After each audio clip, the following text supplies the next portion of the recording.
Welcome to another episode of Apex Mountain. This week's actor is Steve Martin. Let's go! Yeah, I'm back. Uh-huh.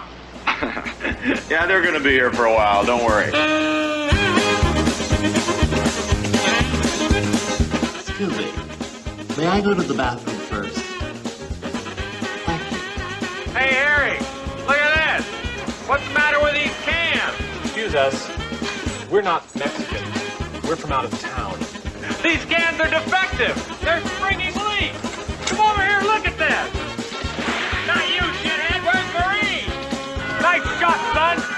It's important to be supportive. He hates these cans. Stay away from the cans. Honey, I'd like you to meet Dell Griffith. He's got some amusing anecdotes for you. Oh, and here's a gun so you can blow your brains out. You'll thank me for it. You are under arrest for the murder of Pierre Fouquet. Pierre Fouquet? The case is closed. Get my kid. I'll meet you at the house. Ready?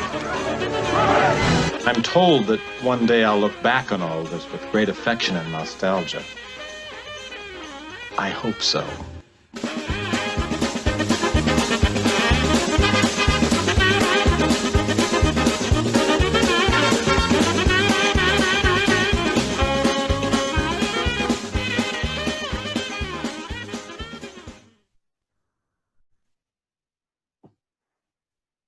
Welcome back to another episode of Apex Mountain. I'm your host, Jacob Linger, and with me, as always, are my two friends, Tanner and Zack. How are you guys doing?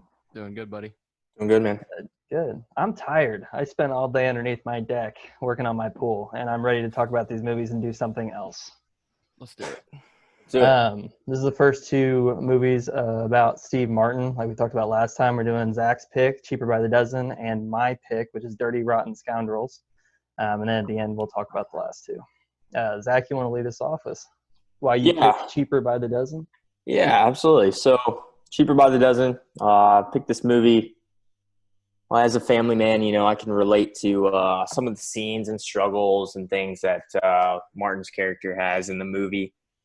And, the movie introduces the Baker family. Of course, but that has the absurd amount of 12 kids and just how chaotic it is and how they deal with it. Martin's character gets a shot at his dream football job, and his wife has to go on a book tour, and the movie revolves around how Martin has to then juggle the kids while also trying to focus on his dream job. And it really has got some seriousness to it. Obviously, with Steve Martin in any movie with him and the supporting cast, there's a lot of comedy to it, and I can't wait to get into the quotes and some of the scenes and see what you guys thought about it. I personally really enjoy this movie. It's kind of got a sweet spot for me because I think I was right at the right age, maybe just a touch old when it came out. So I watched it 1,000 times. Like you said, watch it with your family. Everybody can find something they like in it. It's got cheap humor, like dogs chewing on people's pants and stuff like that. But it's also a little bit weightier, and it's just a good Disney movie. It's pretty easy to watch, and it's got a high rewatchability, in my opinion. Yeah, absolutely. What do you think, Tanner? Yeah, it's I haven't seen this movie in forever. Going back and watching it again kind of brings back the kid in you. Just now I can relate to it more as an adult and being a parent. And I don't know, it was interesting, but I did enjoy watching it. This is the first movie my wife has watched with me, so that's a plus. Yeah. Right. Did either one of the kids watch it? They were in and out like normal. Right. Zach, you watch it with your whole family, or did you watch it by yourself? No, I just watched it with Alicia, and she loves the movie. So, yeah, it was a good plus to be able to watch it with somebody and not have to do it by myself. So. This might be one of the first movies we've all seen already multiple times. Like this one, I could have basically recited already, I think. Yeah, I didn't really need to rewatch this one, but No.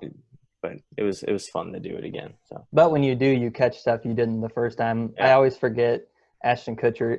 He's just he's just being himself, and he's just so funny. And I forget his scenes, I think, the most. But then going back to it, it's he's always fun. He kind of reminded me of the first season on the ranch that he was on, how he was kind of preppy and kind of a pansy, I guess. Yeah, a little bit of a jackass, kind of He plays that role really well. Yeah, he definitely. So he does. Well, I guess we should just jump right in to some favorite quotes. Zach, you want to lead off with the quotes? Yeah, sure. So these were some quotes like they got me to laugh. So maybe whether or not they're the best quotes for the movie or not, I don't know. But you guys tell me what you think. But towards the beginning, the Martin and his wife are kind of just joking about the day and whatever. They're just playfully like flirting with each other, and they're like, hey, 12 kids later and we still got the heat, and I've actually say that kind of stuff to Alicia from this movie. Like I actually, after watching this, like there's a lot of quotes that I still say today. So I say that to Alicia all the time. I'm like, 3 kids later and we still got the heat, so, but yeah, I like that one. Another one is when Ashton Kutcher is like, his character's like, you guys popping out another one anytime soon, or just wondering, and I feel like that's something I would say almost to try to break the tension in like an awkward thing with my in-laws. Right. Like when I, yeah. So that one was pretty good. They got me laughing. And then the cameo of the guy fixing the lights, and I can't for the life of me think of the guy's name, but he's Newman. Yes, Newman. Yeah, Newman. So he's like, sounds like somebody got their Jimmy whipped. Yeah, just there's like little quotes throughout the whole movie. I know there's tons more, but little things like that throughout that, like, yeah, it's a family friendly movie, but there's just some things that like the adult can really enjoy too. Right. So Disney's always been really good at that. I don't know if you guys got any more on that. No, I mean little things, but when I watch this movie, it's just so lighthearted. I don't really pay attention for quotes. I just kind of sit back and let the movie just happen. Yep. I mean, I like they calling that kid FedEx, and then him having this kind of attitude throughout the movie, and you can tell at the very beginning of the movie, moving forward, that he's going to be of some level of importance because he's the only person you kind of actually meet instead of him just being kind of quippy. Yeah. But I thought pretty much everything with him was good. I really like the dorky neighbor kid. He's just Nevins or something. I don't know how long it took them to find like the kid that wins the trophy for the most punchable face, but they found him, and he's great. He really is great. I mean, the mom's probably worse than him. Oh my gosh, Karen's. But yeah, I don't really have a lot of quotes on top of my head. Tanner, do you have any?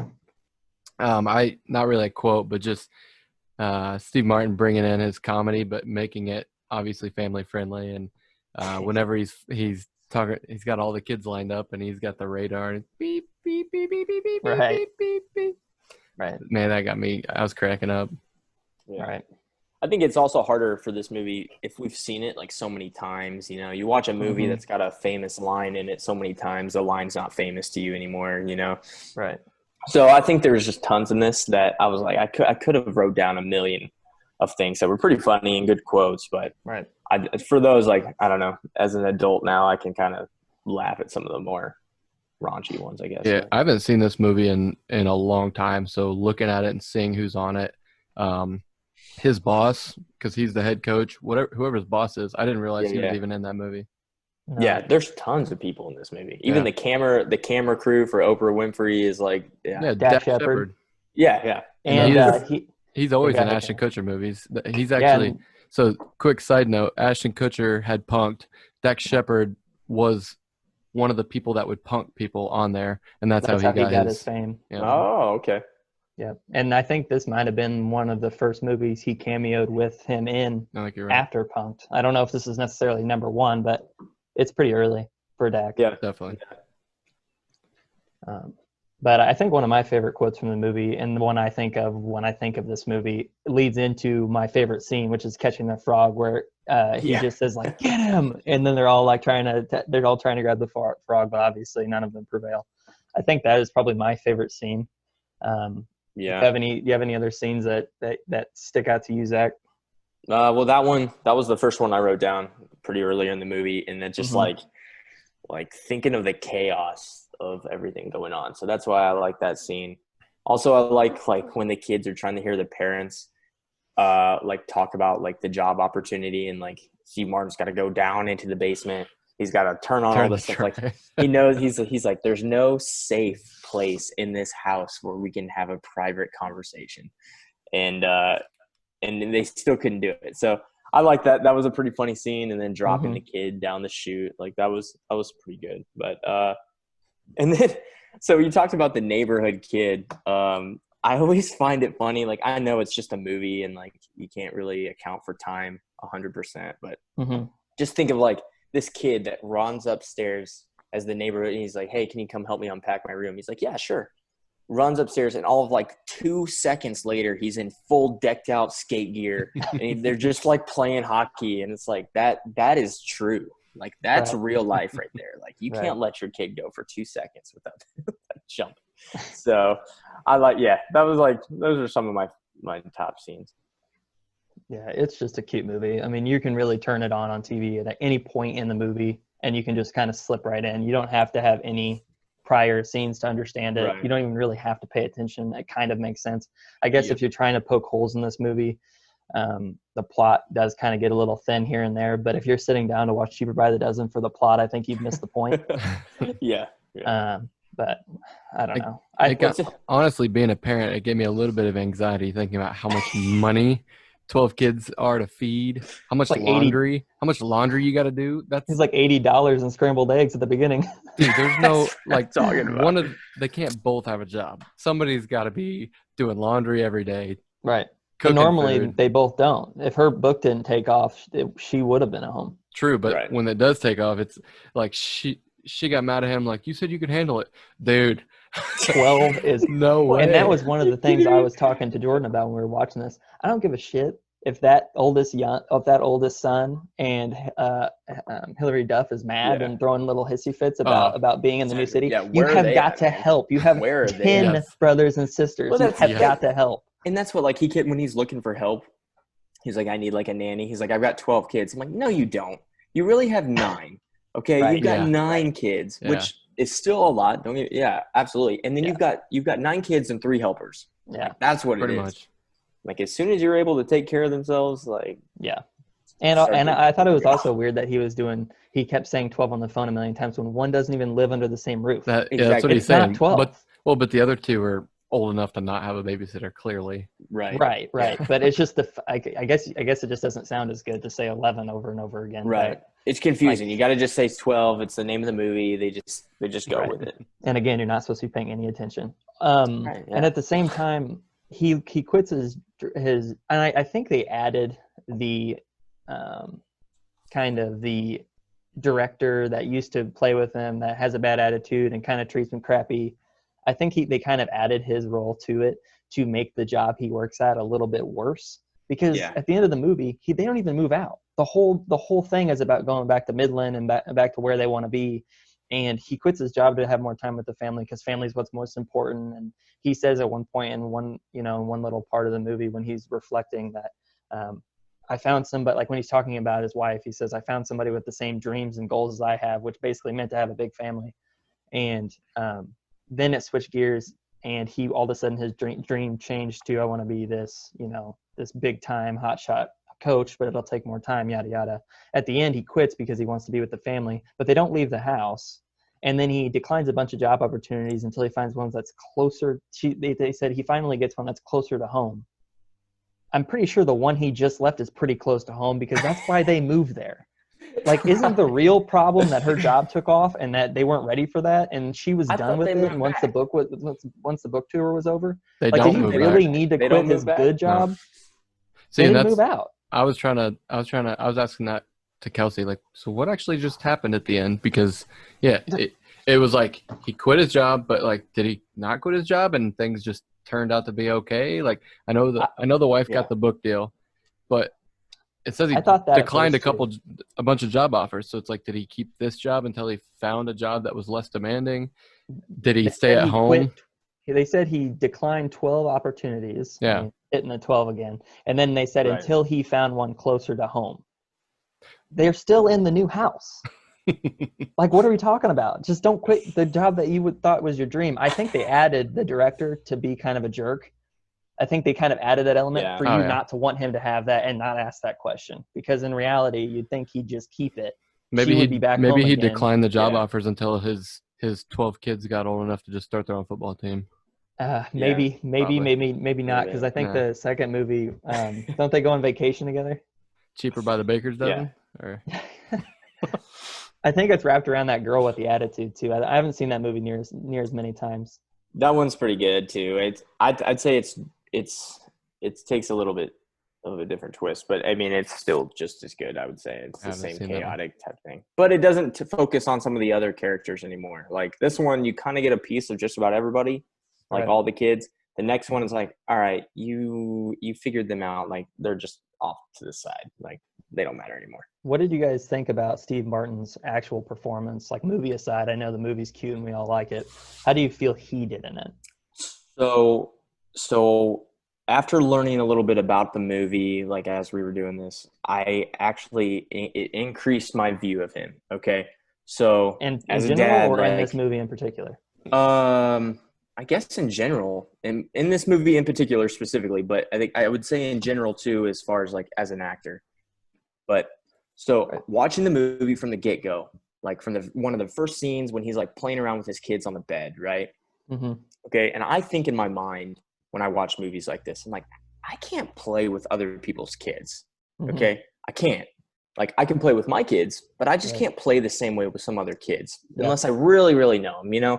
Yeah. So I'm like, that must be weird, you know, is what I thought. And then I looked it up. Steve Martin didn't have any kids for all. Not another 10 years. For a long time. Like till 14 or 15 or something. Yeah. So for him to be able to like, I mean, I don't know his whole family history too, but like to be able to do that and like play that role, which I thought he did decently well. Like I watched movies about being a father and it's like, yeah, I can see myself in that same type of position, or I can see myself doing that same type of stuff. So for someone who's not even a dad, mm-hmm. have to play around with all these kids, mm-hmm. you know, like I thought that was pretty good. Like had me fooled. Like I would have thought he had kids. So mm-hmm. I thought that was pretty good of him for that movie, and which just kind of adds into him as an actor and what his ability is to do. Because not only that, I mean, that was one part, but just, you know, you think Steve Martin, you think comedian, right? Mm-hmm. This movie is funny, it's family friendly, but it's also really serious in some aspect. Like a guy that works for a job that demands all of him, mm-hmm. and then I still have a family at home. Like I can completely relate to, I just got my dream job or something, and it's taking, and everything else is kind of in the way. So that's a realistic thing that people go through. So I would say he did a great job of taking his funny side and kind of making it a little bit more serious. So, Tanner, what do you think? Yeah, I thought he is a fairly raunchy comedian, and a lot of his movies are. So for him to play that family-friendly role, he did it well. He kind of Chevy Chase, kind of taking those guys that in that era was dirty and putting them in kind of a family-friendly movie. It was nice to see. Yeah, I think he did a good job. Yeah, I side a little bit more with you, Tanner. I thought he did exactly what he was paid to do. Yeah. I think that he was just as funny as he needed to be. He felt for the most part warm. I think there was a couple scenes where like I wasn't a huge fan of the scene where, you know, they're holding up the we love the coach whenever he's quitting his job and he's in the middle at the 50-yard line and that kind of thing. When he turns towards the kids, like he really didn't seem that happy to see him. It was like, oh, there's the kids that ruined my job opportunity. I felt a little bit of that. And I you know, I think he did exactly what he needed to do, but I wouldn't say that this is like a, you know, knock it out of the park performance for him. I think he just showed up and did what they wanted him to. Definitely. Sure. Yeah. Right. How do you guys feel about everybody else? The cast in this was loaded. Loaded.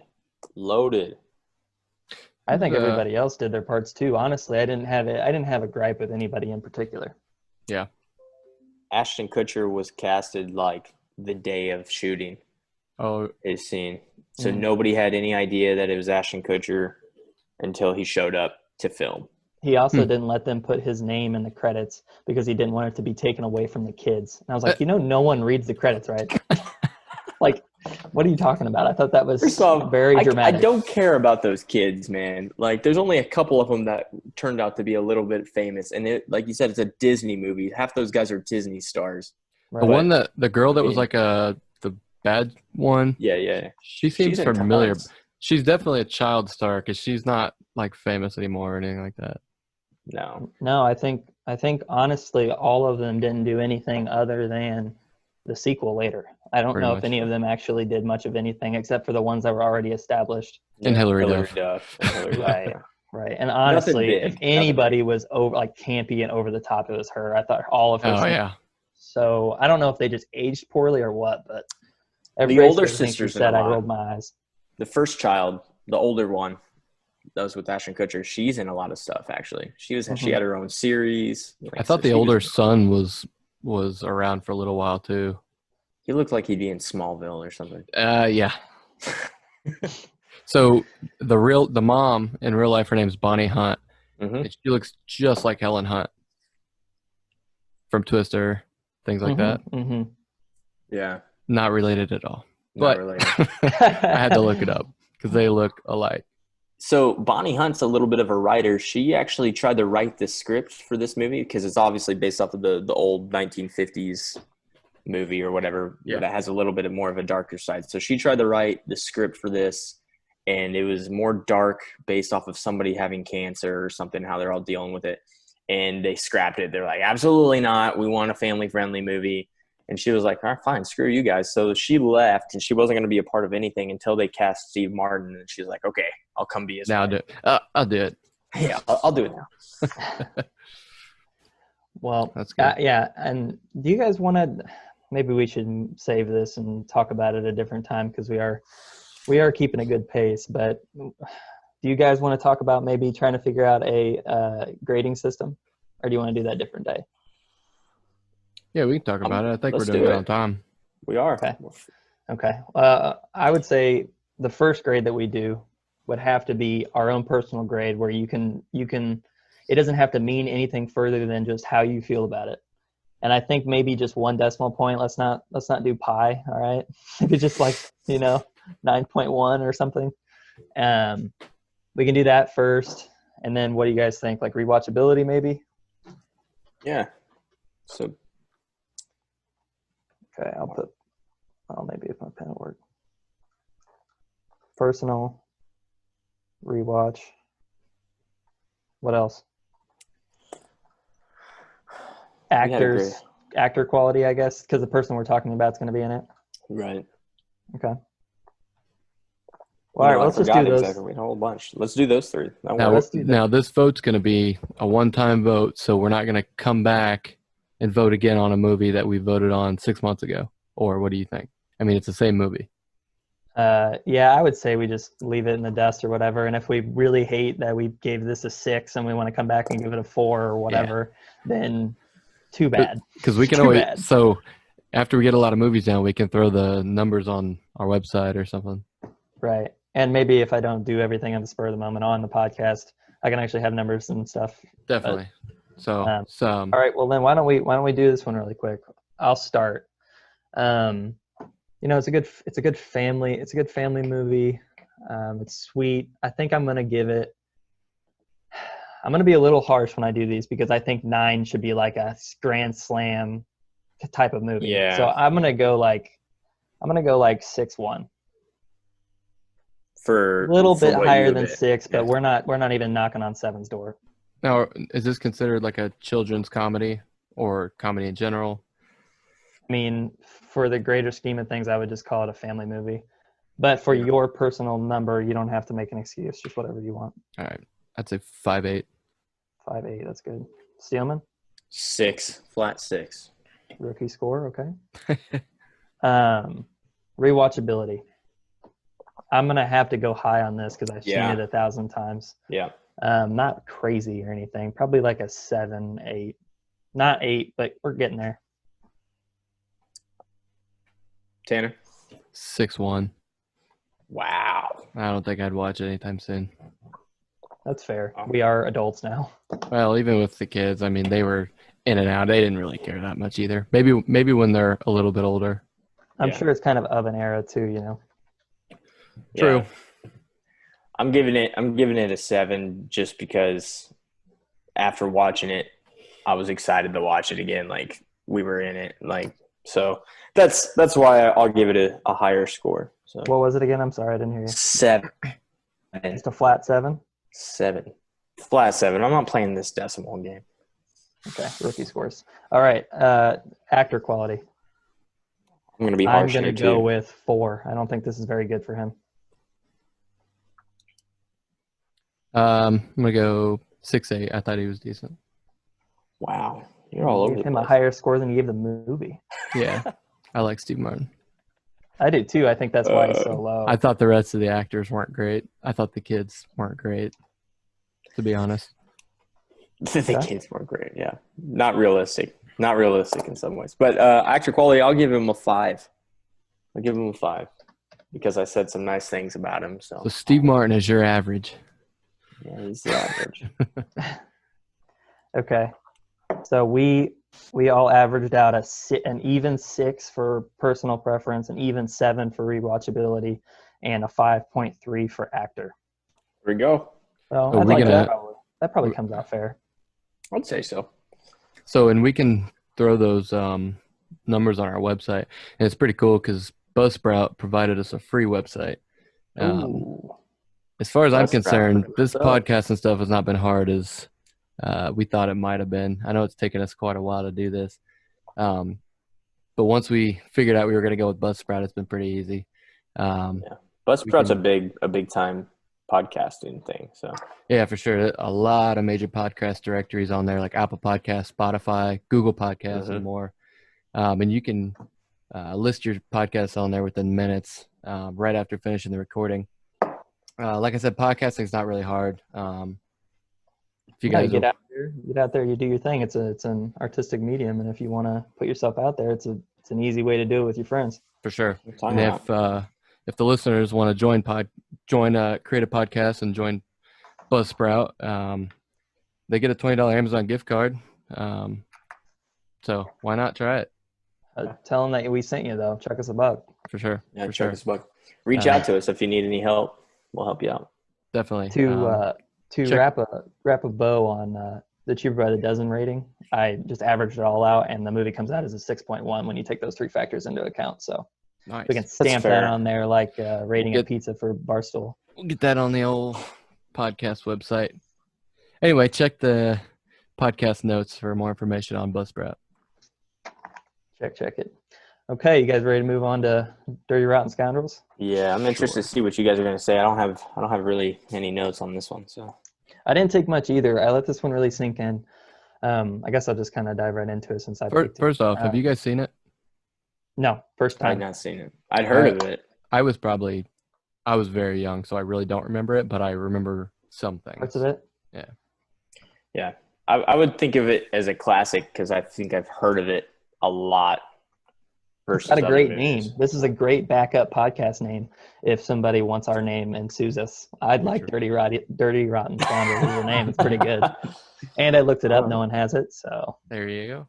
We're good. um, We're clear. Let's cut that. we're gonna have to chop that. We're gonna have to clip that in post. But I really, really like this movie. I'm super glad I picked it. I was kind of looking around, surfing on him when we decided we were gonna do him. I got a lot of respect for him. He's been doing it forever. People talk about his work ethic, and I wanted to see him lined up with another juggernaut like Michael Caine. So I thought this was going to be a good pick, and for me personally, it did not disappoint at all. It kind of had a very Pink Panther-y kind of feel to it. Yeah. I really, really enjoyed it. It's the kind of humor that it almost kind of has like a British kind of humor to it, where it's a lot of physical stuff. It's a lot of you have to be paying close attention, kind of quippy. I really, really enjoyed it. I liked it from the very first scene where they're throwing the girl into bushes to tell her secrets and stuff, and it just seems so over the top and silly. I was hooked from the first moment until it ended. I laughed at everything. What did you guys think about it? Well, for me, I guess, like I said, I haven't seen it since I was probably a kid. What I remembered was he was the Dirty Rotten Scoundrel, and Michael Caine was actually a good guy, and I was way off. So the first 20 minutes, I was like, what is going on? I was kind of confused. So once I realized what was going on, I was dying. I laughed. It was fun. You can see some newer movies that we've kind of grown up with, and you can almost see how they've been rooted in comedies like this. So some of the stuff that they did is a little slower, but it just really pays off. And there was a lot of scenes I really loved in it. Zach, is this your kind of comedy?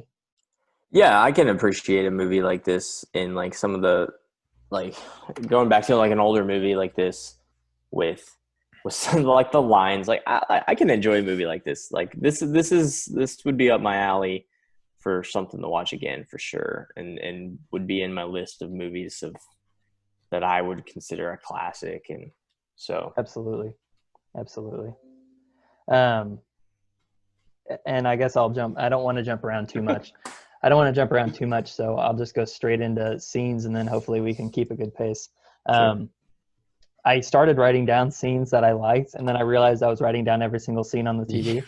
So I wrote down Fern scene, train scene, meeting scene, Rupert, Ruprick, or whatever his name is, scenes.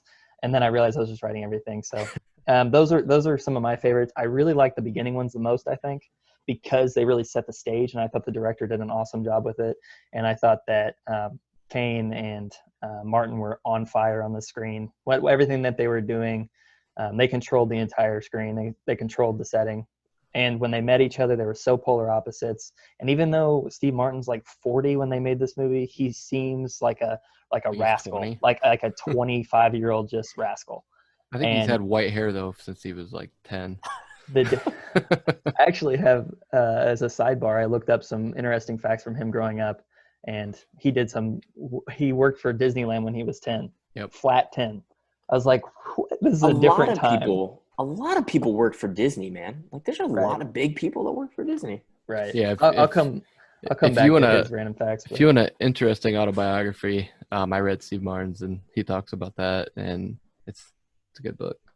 Yeah, I think I would really like that. I looked into it a little bit over the course of the week, but my favorite scene personally was the fern scene. I thought it set the stage really well. I was laughing every time that they threw that girl into a fern. The police director was just so overly serious, and then when they walk outside and Michael Caine is just staring at the moon, I was laughing so hard.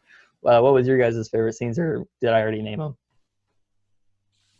I wouldn't say I have a specific favorite, honestly. I just enjoyed it. Yeah, I mean, I could go with anyone that you said, really. Like, yeah, I don't have a specific favorite on this one. It was my first time really watching it, so. It was so quick that it was hard to scene change. But dude, when he rolled up in the wheelchair in the military uniform, I was like it's hard to pull something like that off, because you're thinking, oh, he was, it's a combat wound or something, and you don't really want to joke about that. But then when he talks about it being a mental thing, you're like, yes, what? It's so funny. And I'm glad you brought that up, because a lot of times, and I think people for the most part are justified in thinking this way. I don't want to come off as too aggressive with this, but we are kind of in a time right now where people are pretty sensitive to a lot of stuff. And when we look back on older movies, we tend to think that, everything is offensive, or they have the wrong intentions when they make certain jokes. And when you watch a movie like this, you're kind of clenched a little bit. You're a little nervous that it's going to be a poor taste. But if you find the right people and they really mean it, like you find with Steve Martin and you find with Michael Caine, they did things that from a bird's eye view could have been insulting. But I think that the way they handled it and how tongue in cheek it was, and just the way that they presented it, I think if you feel a certain way about it, I think you're kind of missing the point. Definitely. And I don't want to, come off too strong, because I obviously don't have any of those problems. But I find it hard to believe that anybody would see Steve Martin in that wheelchair and come out offended instead of like, wow, that is just plain silliness. No, not in that time. Like when did this come out? 1988? 88, I think. Yeah, so you got to think like post-Vietnam era anyway. Like America really wasn't in the best place with the military. Yeah, right. So like I thought they handled it pretty tastefully. I mean, what do you? I'm sure that I mean, even now, like I said, you think it's a physical, he lost his legs or he's paralyzed or something, but come to find out he's mentally paralyzed. It's like, okay, that's kind of funny. And then it wasn't even because of the military. It was because he saw his wife dancing. So every time he sees people dance, he's traumatized. I mean, how silly is that? Oh, dude, That's like in Stripes. Have you guys seen Stripes? I haven't. That's one of those I saw a long time ago, but I'd love to rewatch. Well, yeah. I hope when we do a movie, we can pick that one movie. But anyway, that Bill Murray will be very hard to do. But with Stripes, he does the same type of thing. He's like, "Oh, were you in the military?" And he slaps his leg like my legs hurt, and he's like, homo. And he's like, because at that point you couldn't. All you had to do was say you were homosexual, and you weren't going to join. So that was the funny. Like, I think people had that kind of comedy at that time where nobody was going to get offended to that. That's just the way things were. Mm-hmm. And I think that deals with the culture and like what's acceptable today. So yeah, that's probably not super acceptable today. Right. Just some people, like, I mean, I don't know, Tanner, like I wouldn't be offended. Like I have a cynical mind when it comes to being in the military. So I can. Well, yeah, I agree with being in the military. I get a different, humor, I guess, but also, and I've heard this from, maybe it's from different comedians, but most of the things comedians say are lies or just jokes. So it could be exaggerations at the very least. So to me, it could be a bad tasting joke. To me, I'd probably still laugh because it's a joke. That's what it is. And I think if you're good at what you do and you come at it with good intentions, most things can be laughed at and handled with a good stroke. I think if you come at it with the right mindset, I really doubt Steve Martin is gonna, he thinks any certain way towards paraplegics. I think he's just being silly, and I think that they knew that and had the awareness at the time to be like, what is the dumbest thing we can do? Oh, he's scared of dancers. Yeah, like, that is hilarious. He said they were dancing naked, and then they stopped and made love on the dance floor. Oh man, and that's something too. I'm a little disappointed in myself. I didn't write down quotes. I just got kind of swept up by the movie. Being the first time watching it, there was parts of me where I realized I was watching it for this and was keeping notes, and then there was other parts of me where I just 20-minute spans where I was just sucked in and I wasn't thinking about that. Yeah. So one of our previous episodes was The Prestige. Did you kind of have a prestige-y vibe to it as far as going back and forth? I could definitely see that. On the comedic side, obviously. Well, yeah. I could see that. I think if they were to do this in 2020, it would have a little bit more of an intensity, to where here's a scene with him doing his thing. Here's another scene of Caine working his magic behind the closed doors. But in this, it was kind of long sweeping shots to where they were both, if they didn't start in the scene together, they ended in the scene together.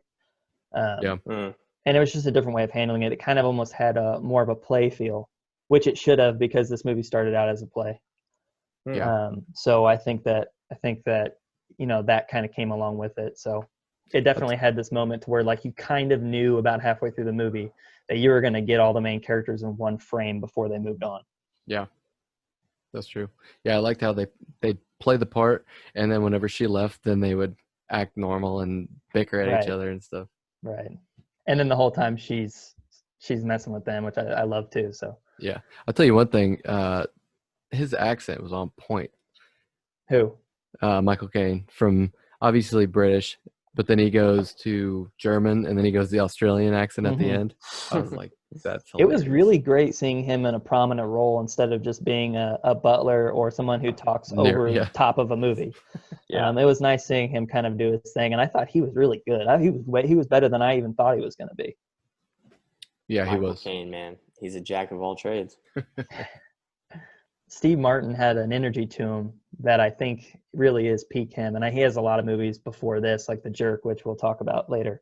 But, I think there's this energy to him where he almost kind of has this Jim Carrey feel to him where he's a master of his craft and he has this energy and he moves his arms crazy. And he kind of does a little bits of that. And when he's in movies in the 2000s, like Cheaper by the Dozen, where he kind of does like this and stuff like that, where he's kind of hinting at his old self, but this is real him in true form. And I thought that this movie was awesome. I'm so glad we had an opportunity to watch it. Definitely. Yep. Good movie. I agree with you there with Steve Martin having like a Jim Carrey feel almost. Mm-hmm. Like that's him. Like he's like, right. I'm owning my craft. Like I'm not trying to just fit into a specific field of comedy. Like this is who he is, and that's the way he is. And you can tell like maybe he does some movies where he acts really dumb in some ways, but like he knows exactly what he's doing. Right. Like he's a pretty smart guy. Right. And I think you'll see this with the best actors, and hopefully most of the people that we pick to talk about, they have a fire to them to where it doesn't matter who's on the screen with them. They are the center of attention, or at least as much as they should be with the role given to them. Sure. And every single time both of them are on the screen, you are captivated. For as little as characters as really is in it. I mean, how many people do you even meet? Like 5? And only 4 of them you really know the names of. Like there really isn't anybody in this movie. It's just them. Right. And for them to take a 2-hour movie and make it interesting with, basically just fill in audiences is pretty good. Yeah. But yeah, I really, really love this movie. That was good. I'm glad that you guys did too. How do you feel? I mean, other than that, he's more animated. How did you feel about his actual performance, Tanner? Steve Martin? Yeah. I think this is him. This is his comedy, and from being the special guy, if you will, that's the kind of comedy he does. So he was able to display that, and I enjoyed him in this. What did you guys think about the rest of the cast? Michael Caine, man, you can't go wrong. Right. I want to find out her name. I say, other than Michael Caine, I think she did a good job because she looked just oblivious almost the whole time, and then come to find out she was playing them the whole time. I'm glad I hadn't seen this movie prior, because I really thought she was just kind of doing a damsel in distress, and she was doing good, and she was doing good at it. It felt like it was kind of hammed up, but in a way that made sense for the movie. Like I didn't think she was doing a bad job. I thought she was just doing, what was needed for the film. Yep. And then for her to flip like that and have the silly Jersey accent and kind of Australian thing going on, and I thought that was a big twist. I really wasn't ready for it all. Well, it's almost like they could have had a second movie on this with them 3 doing something. Yes. I don't think they did. No. Like I said, this movie was originally a play. I don't remember when the play came out, but I think this is just a one-off they did. But I really loved it. The part where they find out that she played them, I thought that was a really good scene. Mm-hmm. They played it well. Like, I did not take her $50,000 or whatever. And then he opens the purse, and it's all of Steve Martin's clothes. I forgot a scene I really like. Steve Martin gets wheeled up to the car, and they're going to go to his mansion, and Caine just pushes him, and he falls back in because he has to act like his legs don't work. And then the girl walks up, and he's like, "Oh, Prince, whatever." And as they drive off, she's bowing in the door frame. Oh man, he's like, "That was one of my old patients." Unfortunately, she can't recover. Yeah. I will say, man, Steve Martin looks fantastic for his age. Right now, he's got the white hair. He's 74 years old. Michael Caine is like 85. He's 74 years old. Seriously. I think Michael Caine's 85. That means 20 years ago he played a dad of 12 kids at 50 something. Like, my gosh. Yeah. And you wouldn't think he didn't skip a beat. Like, he's running around. He's Jesus wrestling. Born in 1933. No way. I thought it was Michael Caine is. Michael Caine I was is. gonna say. Okay. Steve Martin was born in 1945. Yeah. Wow. Yeah. Jeez. I guess I'll throw in my little bits about him. I should have done this at the beginning, but I didn't know if I wanted to do a little bit of like fun facts, kind of history. I don't want to spend 10 minutes talking, but I think it's kind of fun to know a little bit of someone's past before they were an actor. Yeah. To start out, he was born August 14th, 1945 in Waco, Texas, which I thought was kind of fun on its own right, because Waco has its own set of craziness. So born in a crazy place and has a crazy career. His first job was at Disneyland. He sold guidebooks and on the weekends and worked during summer breaks and stuff.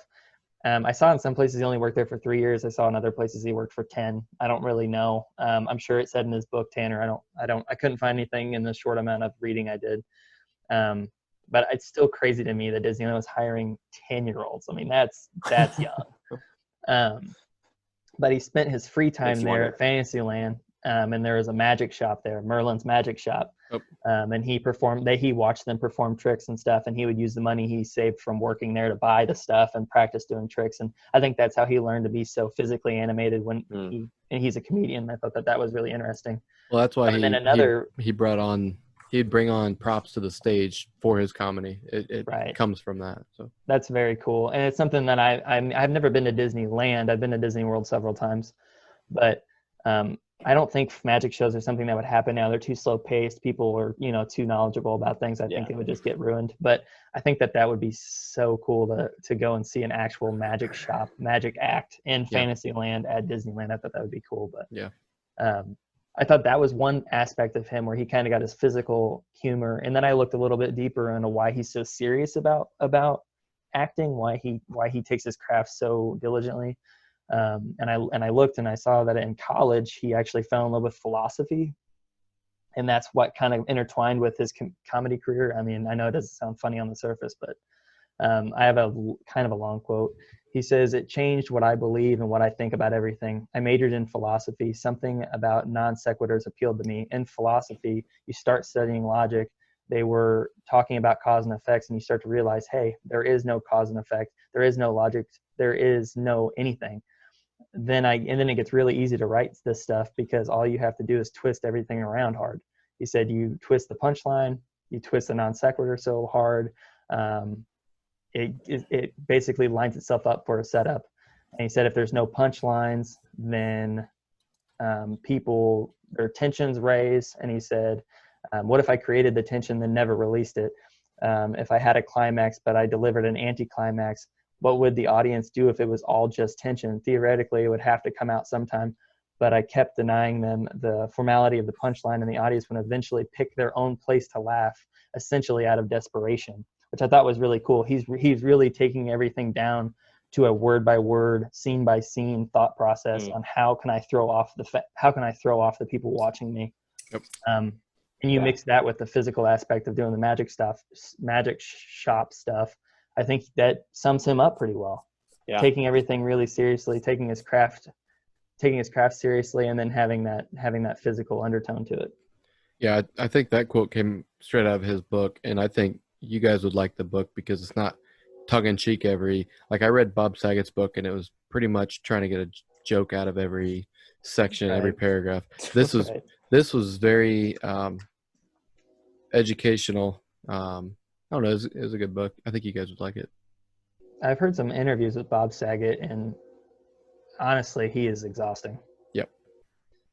I mean, he just can't let down his guards for 5 seconds. He says 2 serious sentences and he has to undercut himself. It's kind of sad. Yeah. Honestly. Yep. You're not wrong. Zach, what do you think about all that? No, I think it's a huge testament to him, and that's what I'm saying. Like, he could, heck, you probably put him in just a drama, and he probably would do well because he would study the heck out of it. He would do what he'd need to do to get the job done. Like, he revolutionized a lot of stuff, like in comedy, and like being able to set yourself apart and be like, hey, this is what I'm going to do because this is how I've studied it, and this is how I've done it. Yep. Like, I don't have maybe he's got like a model that he's going off of or something, but I think he created his own craft. He didn't take it from someone else, and I think he made it his own. And that's how you go from being good to legendary, when you take when you take an already thought out idea or a profession and you really do carve out your own out of it. I mean, he's not just another comedian that's like other people of his time. He really is his own person, his own being. And you can tell in his movies. I mean, he really is like a house on fire in every scene he's in. Right. For sure. All right. Why don't we rate this bad boy? Personal. I'm going with 8-2.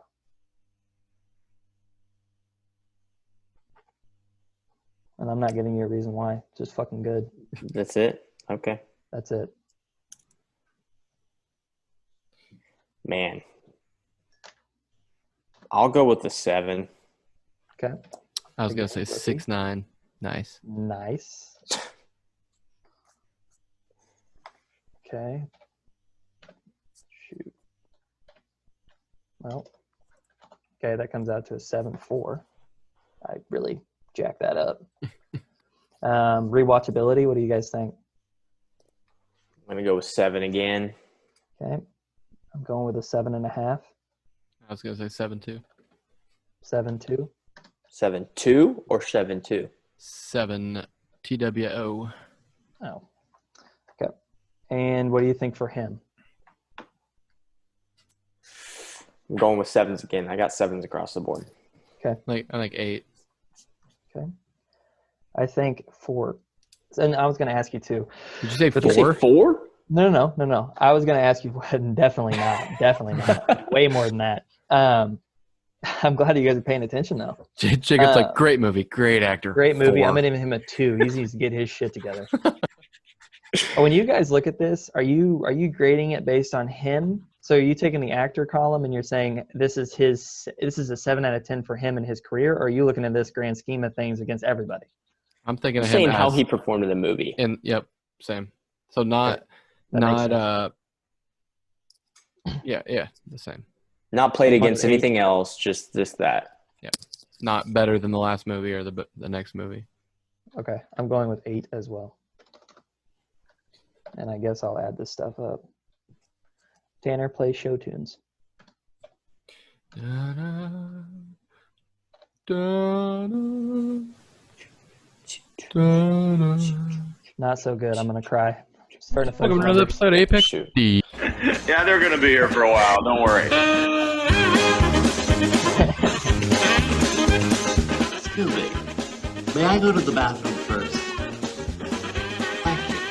Hey, Harry, look at this. What's the matter with these cans? Excuse us. We're not Mexican. We're from out of town. These cans are defective. They're springing leaks. Come over here and look at this. All right, I got it for you. Where's Marie? Nice shot, son. It's important to be supportive. He hates these cans. Stay away from the cans. I'm so excited for the jerk. I am too. I haven't seen it, and I'm very excited. No, I've read a synopsis of it. I read it to Alicia. I was like, hey, here's the movie we're going to watch next week. And I read it to her, and she's like, what? She's like, I was like, I don't know what I'm reading. I don't know what this movie is. And If you think Dirty Rotten Scoundrels is funny, you're going to die. I know. I'm very excited. I'm excited. All right. That's my like pick for next week, by the way. I'm What's not like our- a huge what's stupid comedy type of like guy. Like if we talk about the other guys, like I just watched that the other day just for the heck of it because everyone loves it. And I really thought it was really stupid, man. So there are some where people play an idiot and it's kind of funny, but some of them are just not funny to me. Right. This one is it's pretty funny. It's like older funny. Yeah. There's a difference between playing an idiot and the movie being stupid. Yeah.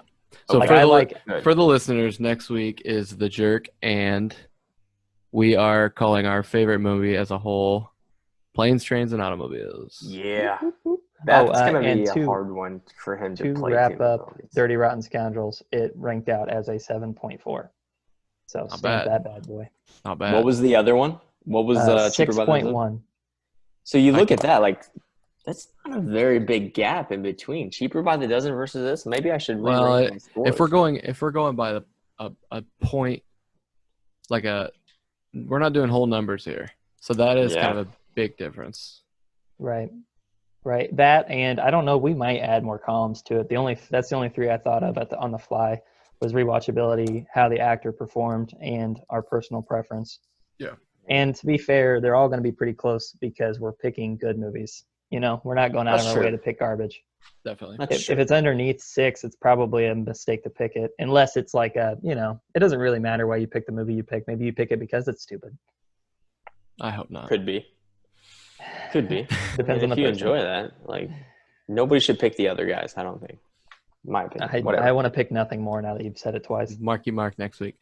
Hey, that's fine. I'll watch it again. Honestly, I will say, like, I'm not the biggest Will Ferrell fan, and he did pretty good in that. So, but anyway, we're not talking about him yet. So.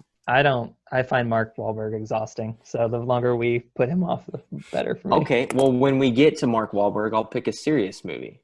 Okay, pick The Fighter so we can talk about it. All right, and Lone Survivor. Okay.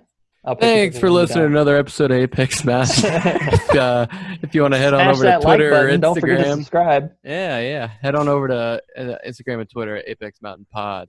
You can give us a call at 307-696-2650. Watch The Jerk. Watch Planes, Trains, and Automobiles. Give us a call, and let's hear what you have to say. You can shoot us an email also at apexmountainpod@gmail.com. I'll email you back. I'll respond. Yep. Zach will be Zach's on it. watching it like a hawk. Also, check out the podcast notes. Check out the podcast notes for a code to receive $20 gift card sent after the second paid invoice from Buzzsprout. Fellas, you got anything else? No, I'm good. All right. Let's do it. Thanks for listening. Ciao.